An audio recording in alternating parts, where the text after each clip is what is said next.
तो yes students, कैसे हैं आप सभी। तो फिर मैं आपके सामने आज क्लास 10 चैप्टर 6 पार्ट 4 लेकर आया हूँ। चैप्टर 6 ट्रायंगल्स पढ़ रहे थे अपन। पार्ट 3 तक हमने बीपीटी, कन्वर्स बीपीटी और उसके 6 रिजल्ट्स पढ़े थे। आज मैं आपको क्वेश्चन नंबर 4 पार्ट 4 में ये बताने जा रहा हूँ कि बीपीटी थ्योरम के अकॉर्डिंग यूज करते हुए हम किसी क्वेश्चन को कैसे सॉल्व करते हैं। तो हमारा जो क्वेश्चन आज का है वो थ्योरम भी है, या आप इसको क्वेश्चन मान लीजिए या थ्योरम मान लीजिए।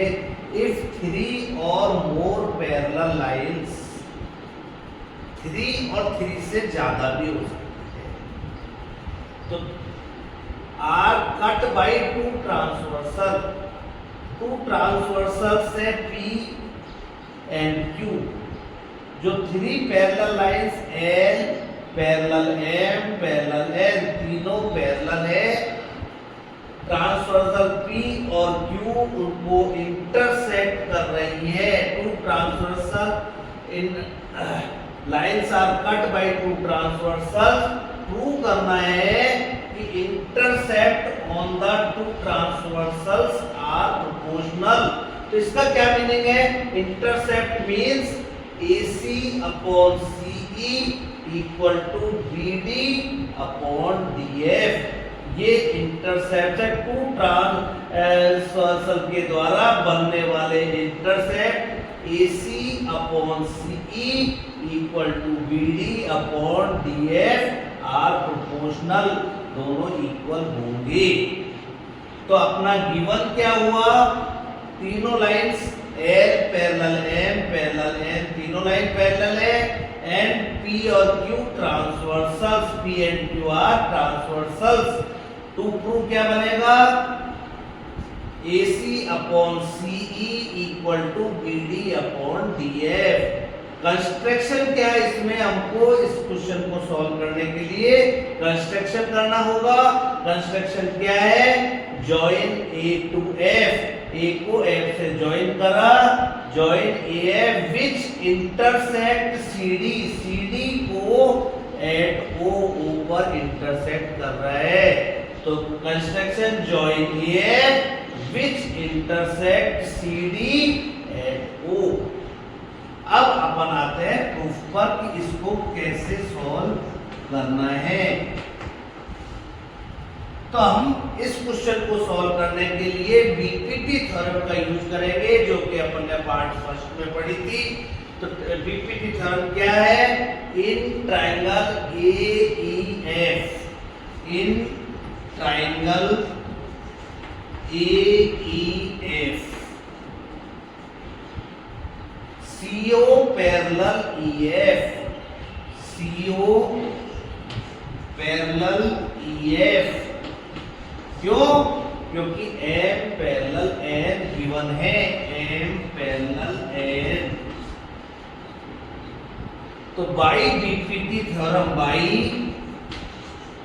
बीपीटी क्या रिजल्ट निकला? AC upon CE, AC upon CE equal to AO upon OF, जो कि हमने बीपीटी थ्योरम में पढ़ा था। AO upon OF, this is your first equation. Repeat this. In triangle AEF CO parallel EF because M parallel N, so that by BPT AC upon CE equal to AO upon OF. Again, in triangle ABF, in triangle ABF OD parallel AB या DO parallel DA, DO parallel BA since M parallel L is given.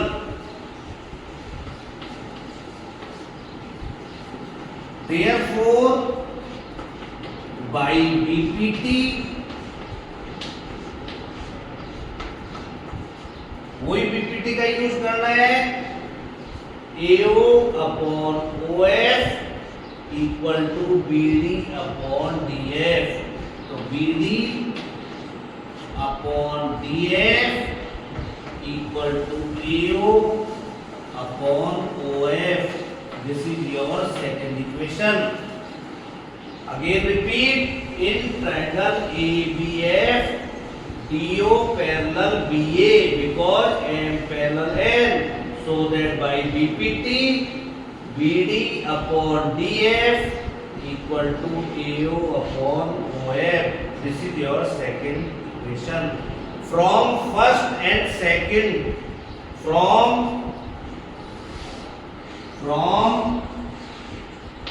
first and second, what is the conclusion from first and second? You see, RHS AO upon OF, AO upon OF, first and second are RHS are equal, so that LHS are equal. So what is LHS? AC upon CE, AC upon CE equal to BD upon DF. BD upon DF, यही आपका to था. AC upon CE equal to BD upon DF. This is your result. Hence true. तो student, मैं आशा करता हूँ कि आपको ये क्वेश्चन, ये थ्योरम क्लियर हो गया होगा. Thank you very much.